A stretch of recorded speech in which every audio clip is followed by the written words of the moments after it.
अस्सलामुअलैकुम दोस्तों, आज मैं आपके लिए लाई हूँ बहुत ही आसान बीफ टिक्का मसाला बोटी की रेसिपी।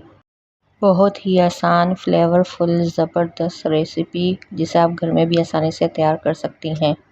यहाँ सबसे पहले मैंने बीफ को अच्छी तरह बॉयल कर लिया था ताकि वो नरम हो जाए। यहाँ हम तकरीबन 5 से 6 चम्मच दही के लेंगे और 2 अदद लेमन का रस लेंगे और यहाँ ये सारे मसाले इसमें शामिल करके अच्छे से मैरिनेट करेंगे।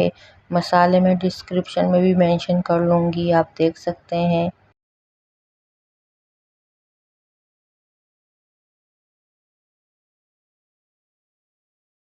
अब ये तमाम मसाले हम इसमें शामिल कर देंगे और अच्छे से मिक्स करने के बाद 1 से 1.5 घंटे के लिए मैरिनेट करने के लिए रख देंगे।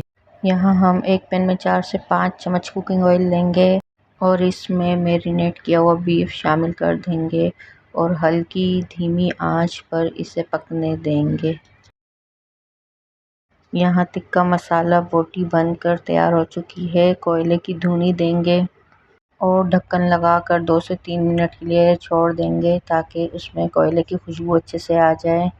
यहाँ आप देख सकते हैं टिक्का मसाला बोटी बनकर रेडी हो चुकी हैं। ये बहुत मज़े के बन के रेडी हुए थे। इस ईद पर इसे ज़रूर ट्राई कीजिएगा। अगर रेसिपी अच्छी लगी हो तो वीडियो को लाइक और चैनल को सब्सक्राइब कर दीजिए। Thank you. अल्लाह हाफिज़।